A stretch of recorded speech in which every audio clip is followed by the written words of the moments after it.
Hi everyone, welcome to our press conference. We are joined by KRÜ Esports today. If you have any questions for anybody sitting in front of you, please use the Zoom hand raise feature and I will call on you.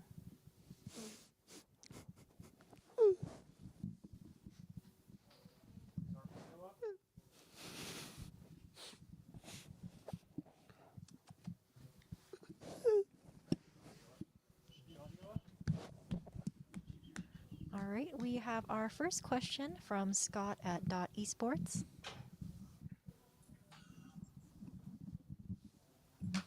Hello, guys. Question for you all. Obviously, not quite the results you guys were expecting or hoping for after your great run of champions this past year. Would you say that the result today and at this event was due maybe to a lack of preparation, or do you think that the sort of global competition has all gotten a bit better and caught up to you guys? La pregunta es que obviamente el resultado no fue el esperado después del evento de Champions el año pasado. Si creen que el resultado de hoy día fue debido a una falta de preparación o simplemente que la competencia global ha mejorado bastante. Yo creo que en parte sí fue falta de preparación, no pudimos entrenar con condiciones óptimas cuando estuvimos en nuestra región y no usarlo como excusa, sino como para aprender. Creo que tomamos mal los hábitos en eso. Fue un viaje muy estresante de México y llegar hasta acá y después tener que entrenar acá. Y yo creo que en general no nos preparamos muy bien y fue eso. I believe that it was mostly lack of preparation. We didn't train in the optimal conditions back in our region, and it's not as an excuse, but something that we have to learn from. We took some bad habits, and obviously having to travel to Mexico City was stressful for us, and then having to come all the way to here to Iceland. So we didn't really have the opportunity to prepare that well, and it was basically it. Thank you. Next question from Pratiti at Sportskita. Hey guys, so since you didn't do well for VCT Reykjavik, so leaving the tournament without a single win. So just wanted to ask, how do you guys look forward to come back stronger? Like, what are the improvements that you think you guys need? Básicamente preguntó que después de los resultados, ¿qué es lo que ustedes creen que pueden mejorar para regresar más fuertes la próxima vez?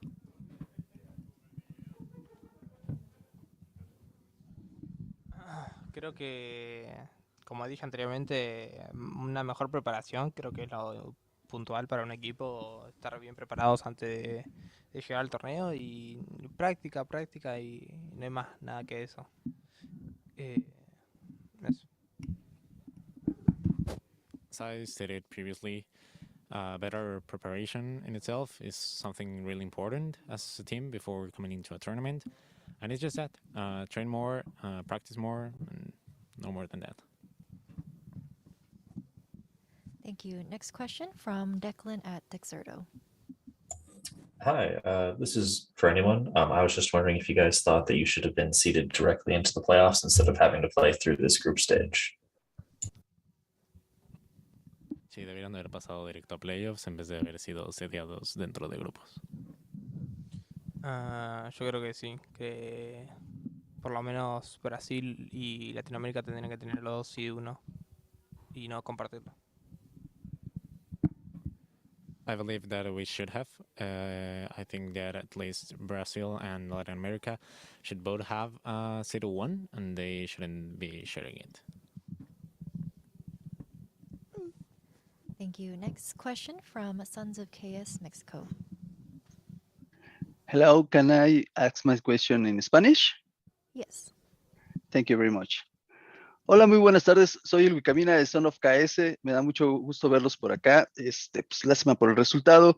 En la TAM tienen demasiados fans a través de todo lo que lleva KRÜ como equipo. ¿Algún mensaje que les gustaría mandar a todos ellos después de esta derrota?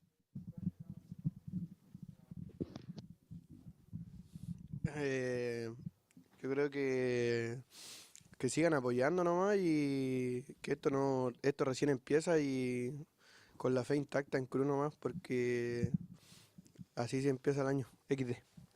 Obviamente también les queremos agradecer todo el apoyo que nos han dado hasta ahora de cualquier parte, si es de Latinoamérica o de cualquier parte del mundo, y agradecer el apoyo. Y esperamos que siga así. XD. Muchas gracias. The question was following the performance and the results, and having in mind that Latin America, there's a lot of fans for KRÜ Esports as a team, that if they could leave a message for them. What Klaus said was, sorry, what Kesni said was that they keep on following and they keep on supporting them. This is just the beginning, and the faith for KRÜ Esports still stands for the rest of the year. And then Messino complimented with, we wanted to thank you all for the support that you have given us up to this moment, and we hope that it stays this way for the rest of the year. Thank you. Next question from Brandon at Run It Back. Awesome, thank you so much. So my question is really for anyone who wants to answer it regarding the map selection process. You guys avoided Icebox once again, let Ascent slip through. That's something you haven't won at all this year on Ascent. I just kind of want to know if your Icebox is really that much of a concern to where you'll let that map come through, which you haven't won a single time throughout the entire year thus far.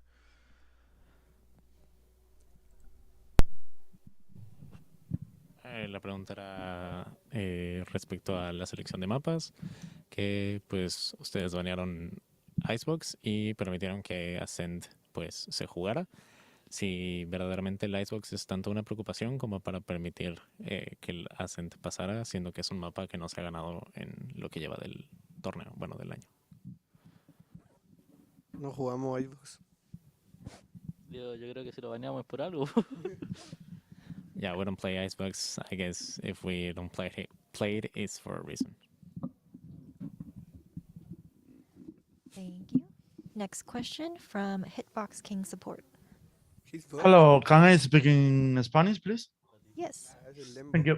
Bueno, mandaros primero un mensaje. Estamos en la watch party de Hitbox y hemos sido más de 30.000 personas apoyando y deciros que estamos muy orgullosos de vosotros. A pesar del resultado, creo que hay nivel y queda todo un año de competición, así que muchas gracias por representarnos. Y queríamos preguntar un poco también por si tenéis algo pensado de cada siguiente año, tal vez Betoni, sobre todo porque nos da la sensación que os habéis quedado tan cerca que un poquito más de tiempo en Europa igual hubiera servido mucho, ¿no? A la hora de pulir esos detalles. ¿Tenéis pensado algún tipo de bootcamp en Europa o algo para la preparación de cara a los siguientes torneos? Teniendo en cuenta que también empezaste ya el año pasado y acabó como acabó, ¿no? Que por eso nosotros seguimos confiando, seguimos en el barco. No, la verdad que no tenemos pensado en Europa y tampoco creo que sea algo realmente necesario. Lo que sí creo que es necesario es que empecemos a dejar de lado las diferencias entre Brasil y Argentina y empecemos a tirar todo para el mismo lado y volvamos a hacer lo que hicimos siempre, que era entrenar juntos, y por diversos motivos que la verdad que me parecen bastante ridículos.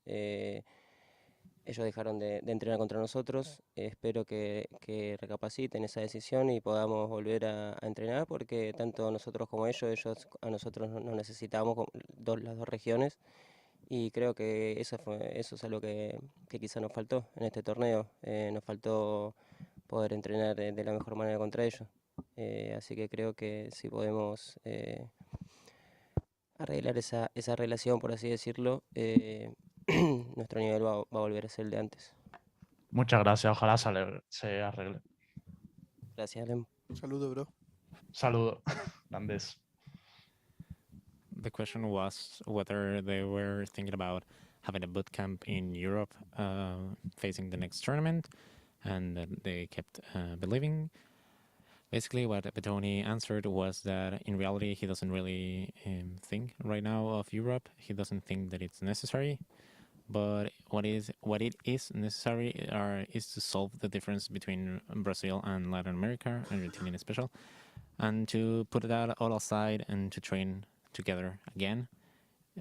It's really ridiculous that they had left training with us, and that they need to really put that in mind and make up their minds about it and letting us train with them again, because we both need each other as regions, and that's what we actually lacked for this tournament. I wish that we can fix this relationship in order to gain back our level as we used to. Thank you. Next question from Declan at Dexerto. Hello, my question is for Kesnet and the coaches as well, if they'd like to chime in. A lot of people have pointed to Chamber as probably the most important agent at this event, with all of the stats that a lot of Chamber players have been coming in with. And I was just wondering if they agree with that sentiment, and if you think that teams that are playing right now that maybe don't have a strong Chamber player are either like behind or maybe just kind of lagging in any kind of aspect.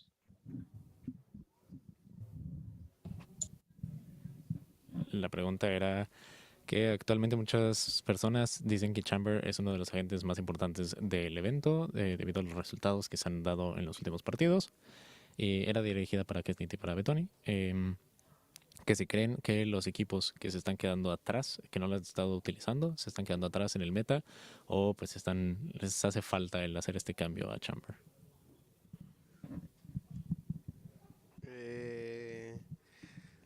No sé, yo creo que depende de la comodidad de cada jugador. Obviamente está roto el personaje, pero no sé si tenéis que sacrificar a mucho por tan poco, porque tiene solamente una operator y la sheriff del bolsillo, ¿no?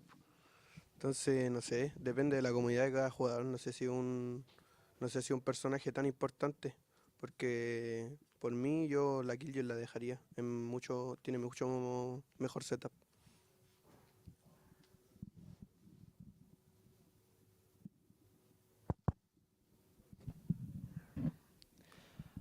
I don't know. I don't actually believe that I believe that it depends more on the playstyle of every single player.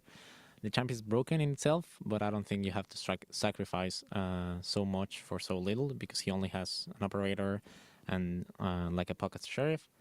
And it really depends on the commodity of every single player. I don't believe that it's such an important character in order to sacrifice other things. For me, I would leave Killjoy as the main one, as the main sentinel right now, because her setup and stuff is way better.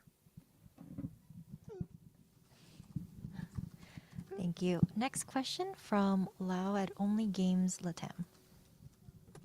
Thank you, guys. My question will be in Spanish. Hola chicos, espero que se encuentren muy bien a pesar de la derrota. Yo soy Lau de Only Games Latam. Mi pregunta es para quien quiera contestar. Al comienzo de la conferencia, Klaus mencionó una falta de preparación como factor principal. Entonces, ¿ustedes podrían profundizar cómo fue este periodo desde que llegaron a Islandia? Y si los eventos que sucedieran fuera del game de alguna manera les afectó sobre todo la concentración en este Masters.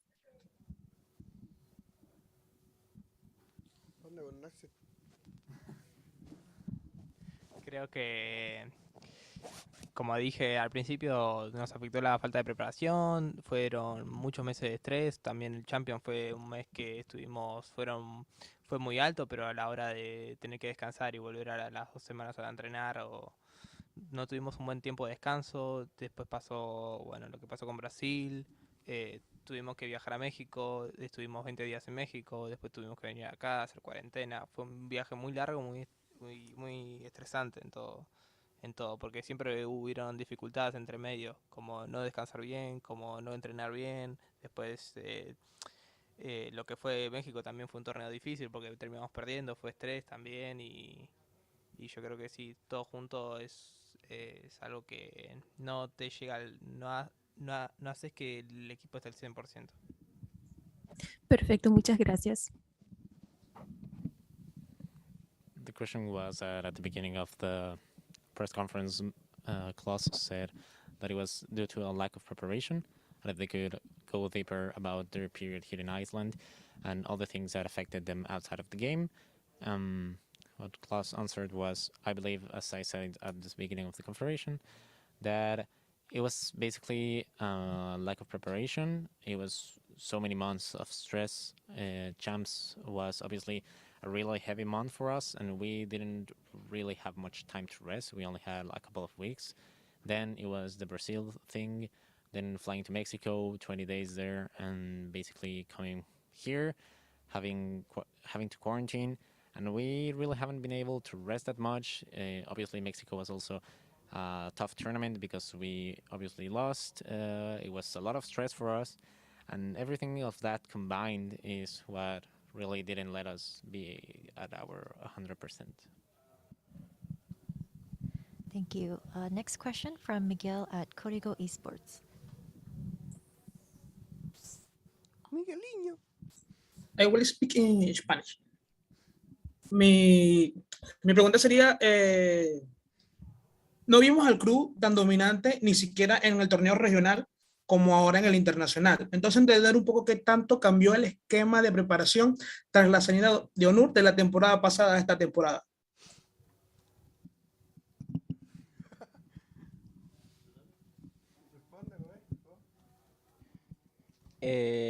No, obviamente al principio cuando cambias un entrenador se siente, pero yo creo que al principio nos acomodamos, pero bueno, ya lo hablamos, ya lo estuvimos diciendo, que hubieron varios problemas externos que imposibilitaron nuestra preparación para este torneo, como bueno, la falta de screen de los equipos brasileños y otro tipo de factores más que son internos.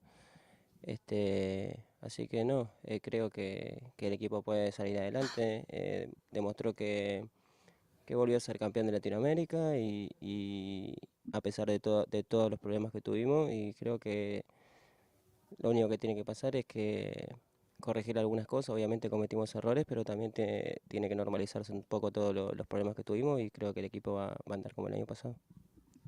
Y yo creo que también no hay que sacarle el mérito a los otros equipos de Latinoamérica, porque toda la región ha mejorado, así que yo creo que eso. No toda la gente se estanca en el mismo nivel, todos mejoran.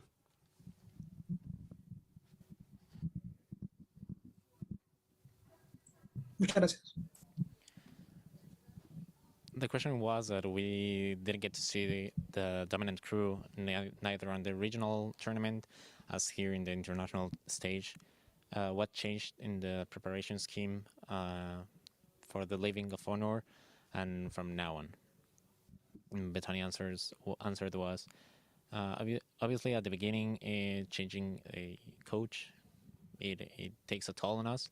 We actually got used to it quite fast, but as we have already said, there have been a lot of external problems that basically made it impossible for us to prepare as well. The Brazilian scrims and other inside factors that went into it. I believe that our team can definitely go ahead, pull ahead of this. Even with all of what's been said, we were once again champions of Latin America. So we have a lot of things to work on, obviously, but that it's only, we have to normalize these other issues, these external issues, and then we'll get back on our feet. And what Kesnet chime in was that we don't really have to also take away the credits of the other Latin America teams, that they also grew up in level a lot this year, and that they don't always sink into the same level. They don't always sink. And they all keep on getting better, so that's a good thing for the region. Thank you. We'll take one final question from Rohan at Esports GG. Hello. You guys are out of the tournament, but you had a really good performance against Team Liquid and Ascent going into overtime. In your opinion, what is the biggest difference in the playstyle between Team Liquid and OpTic Gaming?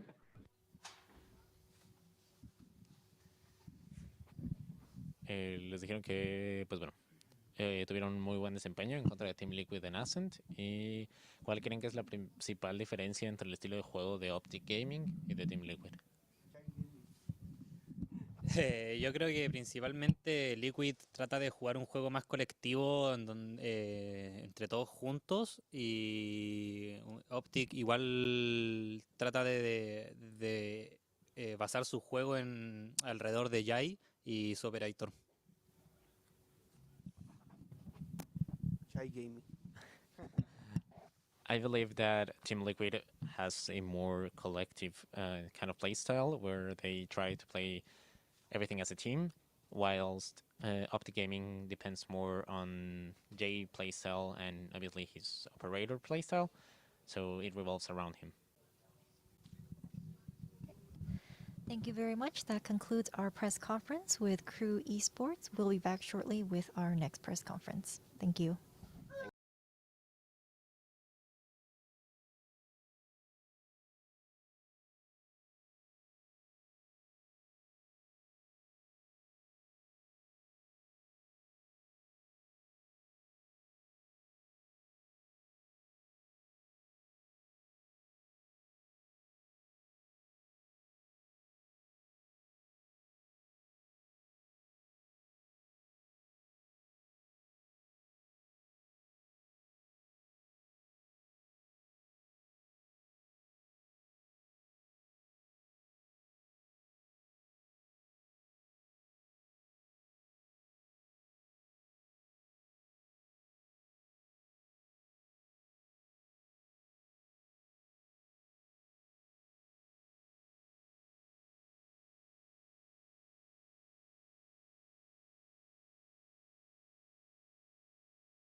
Hi everyone, welcome back. We are here with OpTic Gaming, our winners from match 2. We'll take questions for any of our players that you see on the screen. Please use the Zoom hand raise feature to ask a question.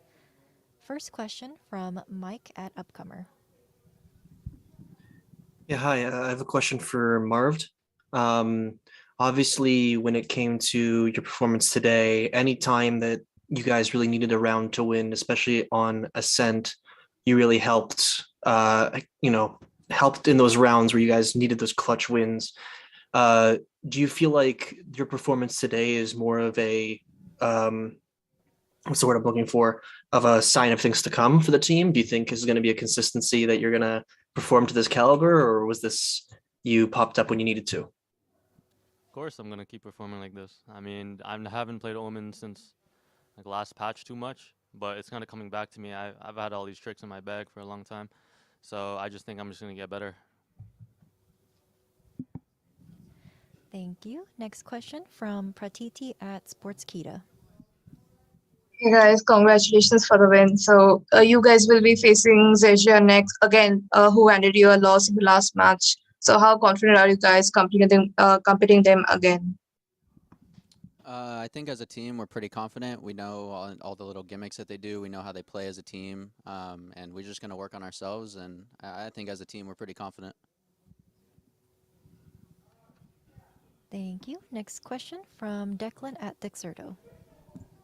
Hi, this is for anyone. I was just wondering how you guys feel about Sinatra coming back to pro play and potentially playing against you guys again. Great player. Definitely gonna elevate any team he joins, so it'll be cool to play him again. Thank you. Next question from Brandon at Run It Back. Thank you. This is for either FNS or chat, whichever wants to answer. Obviously, you guys weren't happy with your performance in the last match. I think we can all agree it's kind of easier to see the good coming out of a victory. So I just want to know what kind of things you guys did or saw that were improved upon, that kind of were cleaned up compared to the last game against Xerxia. We definitely just took more of our time compared to the first game that we played. I don't know. I guess it's just been a while since we played on LAN again, so we just there was just a lot of rushed decisions, a lot of miscomms. Mainly the communication was an issue, which we changed today. It was definitely not an issue today. Thank you. Next question from Diogo at VLRGG. Hey, I've got a question for Ye. You seem much more comfortable on Bind than Ascent, even though Ascent was your team's pick. So what do you think kind of led to that? Is it the differences between Chamber and Jet or something else?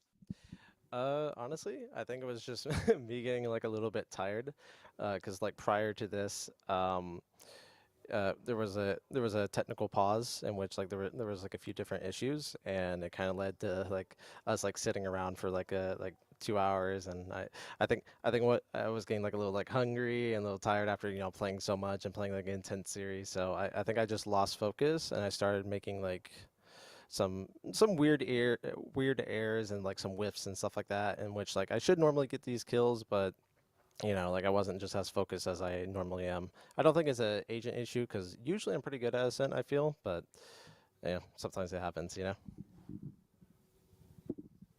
Thank you. Mike, did you have another question? I forgot to lower my hand, so it's fine. Alrighty. Declan at Dexerto. Yeah, this one's for Ye. A lot of people have pointed to Chamber as kind of one of the more important agents at this event, highlighting a lot of the high stats that Chamber players are coming in with. Yeah. I was just wondering if you kind of agree with that, and also if you think that teams without a strong Chamber player are kind of behind at all in this meta. I would say like teams without a strong Chamber are a little bit behind. I feel like Chamber, he kind of solves like a lot of problems, and he kind of like adds to like a lot of different maps, like especially I would say ones like maybe like Icebox, maybe like Breeze, where like his trips and like his ability to get like a double op and even like his TPs can like contribute a lot. So yeah, I would say he's going to be a very important agent like coming up, and I think you'll see more and more play as time goes on. Thank you. All right. Next question from Diogo at VLRGG. Yeah, I've got just one more question for everyone. On buying, you guys won a lot of retake scenarios in the first half, so I just kind of want to know how your composition helped you with that. I think our composition has a lot of utility that can clear angles, and we had really good communication today, so it was easy to narrow it down to where they were in the end of the retake. So I think it was just mostly our teamwork and obviously the abilities that can clear angles. Right. Mike at Upcomer. Oh, yeah, this one's sorry, this one's for Victor. Obviously today you played the raise on bind and then the KO on ascent, but also from your time in Challengers 1, you were known to flex on the neon once in a while. I know it's map dependent, but in your second match against Xerxia, do you think there's a chance you might be hopping on the neon again? We're just gonna have to see what the maps are. We don't know what we haven't discussed, but we're gonna pick yet. We haven't discussed that what we think they're gonna veto. So we're just gonna have to see tomorrow what the maps are. Thank you. Next question from Luke at Dixerto. Hey guys, this one's for anyone. The news came out tonight that Hiko has retired from pro play. How much of a loss is he going to be to the scene?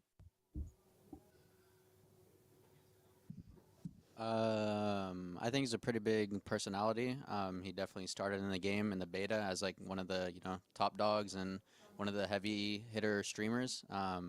But yeah, I mean he played at LANs. I mean they did a great thing on 100 Thieves when they took down Ascend and Gambit the first time. So it'll definitely suck for sure.